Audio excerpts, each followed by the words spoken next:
पास सिर्फ दो ही चॉइस है, मुझे राजी बी आवर फ्रेंड और रिमेन आवर एनिमी एंड सफर।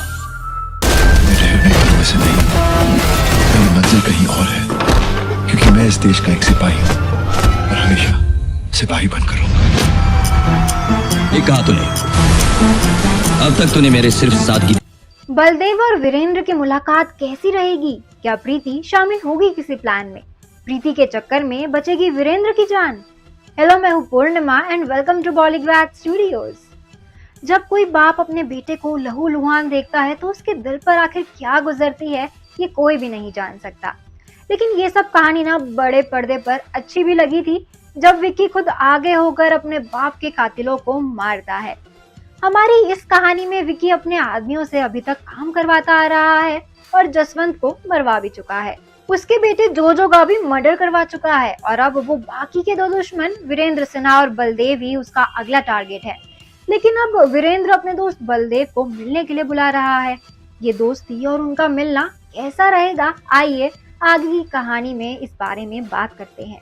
वीरेंद्र से बात जानने के बाद बलदेव सारी बात अपने भाई विजय मल्होत्रा को बताता है और पूरी बात सुनकर ना विजय का दिमाग एक ही दिशा में दौड़ता है और उसको प्रताप मल्होत्रा वाली पूरी घटना याद आ जाती है। दिमाग के घोड़े दौड़ाने के बाद वो अपने सोर्सेस से प्रताप के बारे में जानता है और उनको पता चलता है कि उसका एक बेटा विक्की है जो आज बहुत बड़ा बिजनेसमैन बन चुका है।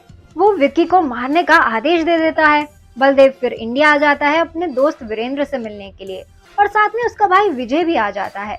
वो तीनों मिलकर पूरी घटना शब्दों में दोहराते हैं और उनको पूरा यकीन है कि ये सब विक्की ही करवा रहा है और इसलिए वो विक्की को मरवाना चाहते हैं।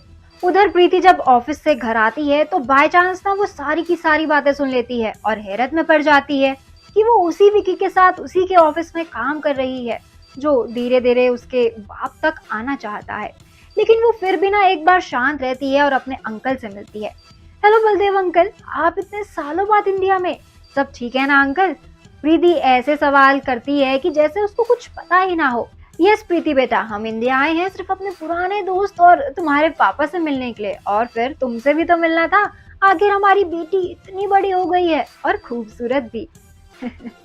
बलदेव के भाई विजय ने प्रीति के कंधे पर हाथ रखते हुए कहा। प्रीति ने एक स्माइल दी और वहां से चली गई और बाद में अपने कमरे में बैठकर अपने लैपटॉप पर विक्की मल्होत्रा के बारे में पूरी जानकारी हासिल की।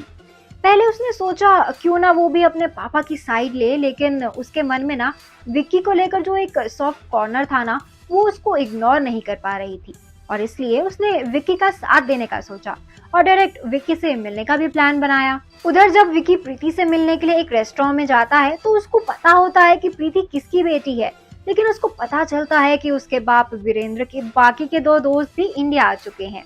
वो प्रीति को अपनी ओर कर लेता है और प्रीति के थ्रू उसके बाप और उसके दोस्तों की पूरी जानकारी प्रीति से निकलवाता है।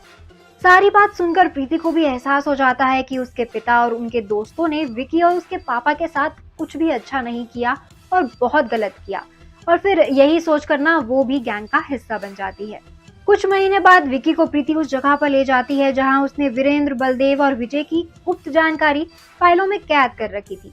सारी जानकारी मिलने के बाद प्रीति को गले से लगा लेता है और आगे की प्लानिंग के बारे में सोचने लगता है। लेकिन प्रीति पहली बार विक्की से कुछ मांगती है और कहती है, विक्की मैंने अपने पापा का नहीं बल्कि तुम्हारा साथ दिया है अभी तक और आगे भी दूंगी, लेकिन मेरे पापा की गलती के लिए मैं तुमसे माफी मांगती हूँ क्योंकि मैं नहीं चाहती कि मेरे सर से बाप का साया भी उठ जाए, इसलिए प्लीज मेरे पापा को मत मारना विक्की। ऐसा कहकर प्रीति ना रोने लगती है तो विक्की ने उसको गले लगाया और एक बार प्रीति का मन रखने के लिए वीरेंद्र को कुछ ना करने का वादा किया।